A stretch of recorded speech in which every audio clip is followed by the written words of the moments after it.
This system can modify the compression of an engine while it's running.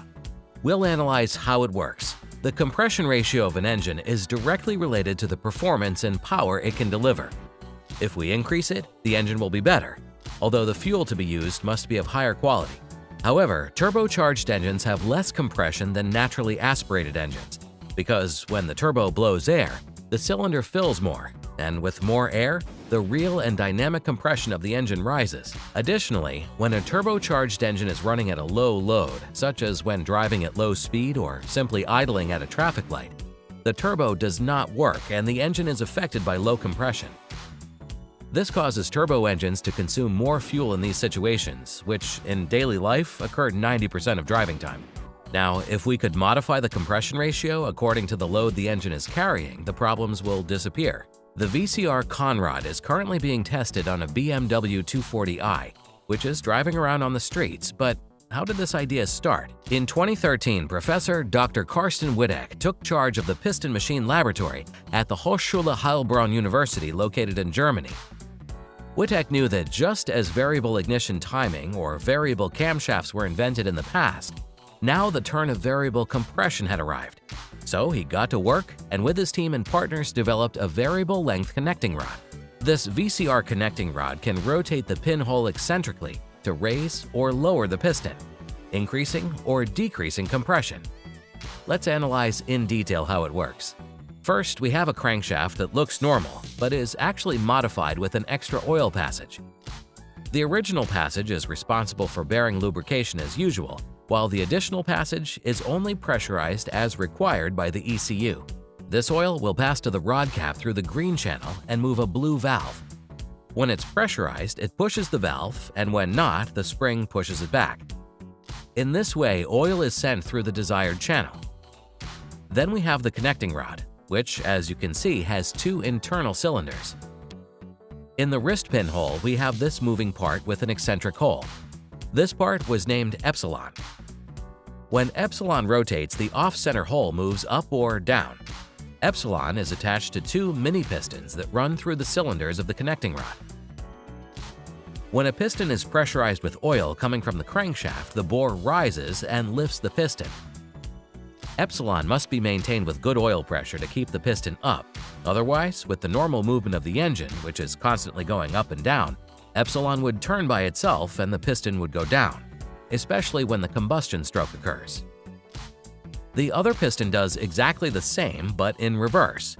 It is responsible for keeping the piston down and must be strong when the piston reaches top dead center, since at this moment it stops completely and then begins to go down.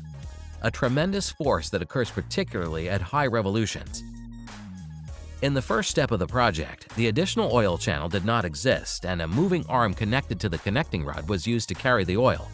This mechanism is called Varamot. Obviously, it added more moving parts and weight, but it was provisional until the double oil channel crankshaft system was invented. With the eccentric operation of epsilon and its levers, the force required to keep the piston up is very low. Only 3 bar of oil pressure is enough to keep epsilon in the desired position, and 3 bar is the standard pressure of a combustion engine operating at 3,000 revolutions. On the other hand, when an engine is at 1,000 RPM, the oil pressure is barely 1 bar, and that would not be enough to keep the piston up. An independent electric oil pump is required to always maintain 3 bar regardless of engine RPM. Another VCR rod model works in a very similar way, but now uses a gear inside. The gear is also actuated in the same way as before, and when the mini piston is driven by oil, the rack moves and rotates epsilon, lowering or raising the piston. However, this system was not used and the first one remained. After years of research and development, in 2016, a BMW 240i F22 with a manual transmission was added to the project. This car is equipped with a 3-liter 6-cylinder engine which generates 340 horsepower and 500 Newton-meters of torque. The compression is 11:1. Its 6 connecting rods were replaced, and as for the crankshaft, instead of drilling new oil passages, it was preferred to use a mobile actuator located in the crankcase. At the rod cap, the internal valve has a protruding part that, when it passes through the actuator, it hits and operates, eliminating the need for the crankshaft oil channel. Its oil pump was modified to always maintain at least 3 bar or 43 psi and be able to operate the mechanism. Its compression ratio can easily vary between 9.7 and 13 to 1. It went through tests on the dynamometer, and finally, for 2019, the 240i hit the streets and started rolling.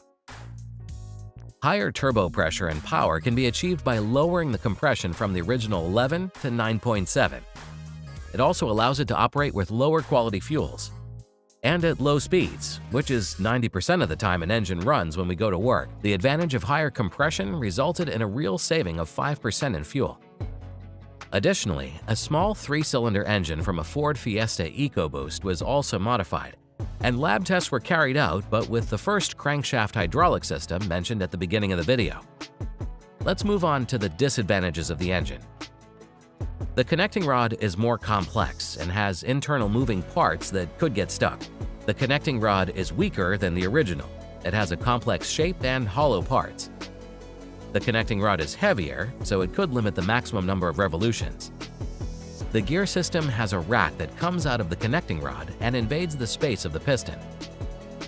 A modified or electric oil pump is required, and by always operating at 3 bar, it increases engine losses by having to work harder. On the other hand, we have advantages that can justify the new system. In the event of a failure in the hydraulic system, the ECU can adjust turbo and ignition parameters by slightly reducing power and avoiding damage. The commanding system from the crankcase is easier to use in existing vehicles, while the system with a double oil vein crankshaft is better for engines to be manufactured from scratch. With the correct alloy in the connecting rod, added to a good computer-aided design, a light and strong connecting rod can be obtained, although it's a little more expensive. It improves efficiency and produces fuel savings of 5 to 8%. Simply put, the system pays for itself over time. It can operate with any fuel quality. Modifying an engine and installing this system would not be very complex. It would only require new connecting rods, actuators in the crankcase to modify the piston of the connecting rod, and ECU tuning. Finally, by 2022, research had begun to run on hydrogen, and it is expected to have the engine running by mid-2024. More information can be found on the university website. Did you know about this rod system? Leave your opinion in the comments below about whether you think this is a viable system or not. Also, don't forget to share this video with your friends and hit that like button. We'll see you in the next video.